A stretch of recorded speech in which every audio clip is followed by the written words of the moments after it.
This is not your typical bandsaw box. Usually a bandsaw box is a very organic shape. I think part of that is just the nature of bandsaw boxes, and part of it is that it's kind of hard to make a straight line, those inside cuts. It's also not one continuous block. It's two separate blocks, separated by a spacer, and then it's got legs on it.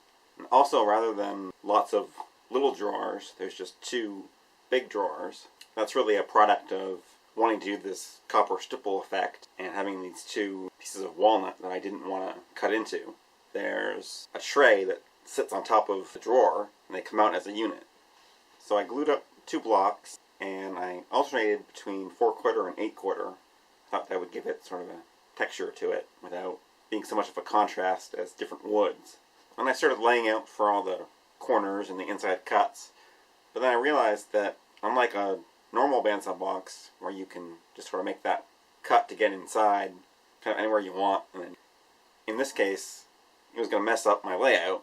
So instead I sliced off one side of each slab and I surfaced those faces again, and then I could clamp it back to the block and do my layout with the kerf already removed. I'm not going to show you every step in the process. I'm going to assume that you understand the basic concept of making a bandsaw box. Once I had those internal pieces cut out to make the drawers from, I sliced those in half to get my two drawers per box. Then it was your normal bandsaw box drawer construction from there.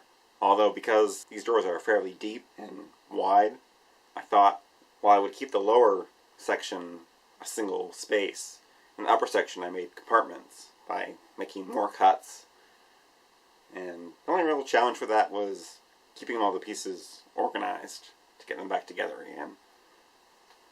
The spacer between the two sections is actually a glue-up of the two waste pieces that came out of the drawers. I cut the curve in it using the cove cutting method on the table saw. Now that was actually not really a great idea. Because of the grain direction, there was a blowout on the back edge. I ended up going back to the bandsaw and cutting that curve again. With the copper tacks, I started out with just the large ones, number 10 and number 6. And I got those from my master.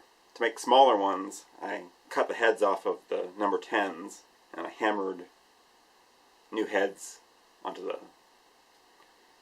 what do you want to call the nail part. Eventually I found smaller ones through Lee Valley, which was good because I think there's over 500 tacks in this thing. And it was fun the first dozen times, but I wasn't getting the greatest results doing it the way I was doing it.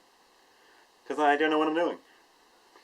The only advice I can really give you on doing the stipple is to be aware of the fact that people aren't good at random. So you have to sort of fight against your instinct to, oh, there's a space there, I have to put a tack there. But you want there to be spaces. You want there to be sort of groupings of too many over here and not enough over there. And it averages out. On the drawer faces, I pre-drilled the holes for the number 6s, a little too big. So when I went to go hammer them in, the ones I'd already put in would pop out. That's what I get for trying to be fancy with the stop motion stuff. I wanted to echo the curve from the middle spacer in the legs. And I think that worked out alright. I also put a curve on the outside corner, just to sort of echo the whole rounding sort of thing. Because the grain is running vertically through everything, all the connections here are end grain to end grain, which doesn't make a good glue joint. So I reinforced all of those with dowels. To drill the holes for the ones connecting the two blocks together, first I drilled through the spacer, and then I clamped the spacer in place temporarily, and I had to cut the handle on a clamp to get it to fit inside there. And then that clamp disappeared. I still can't find it, and I had to cut the handle off another one to finish it. I also used dowels to hold the tray onto the lower part of the drawer. There were a couple of cracks in drawer fronts. I thought rather than just fill them, I could get a piece of copper wire and force that into the crack. Sort of a little highlight of the crack rather than trying to hide it. Then I could glue everything up after I spent like an hour looking for that stupid clamp.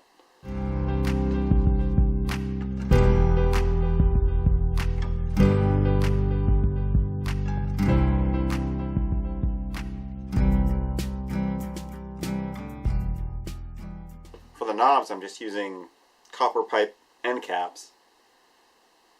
I turned a little piece of wood to fit inside of that and fit into a hole in the front of the drawer.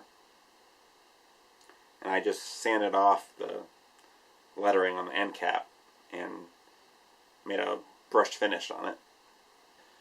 So that's about it. I love how this one turned out. I will definitely do something more with the copper tacks. The only problem with them is because they're sitting proud of the surface, you can't really sand in between coats of finish. I also really like the rounded rectangle. I just wish it wasn't so much more work than a rectangle. Maybe a bent lamination could work. I don't know. It's a pretty tight radius. Thanks for watching.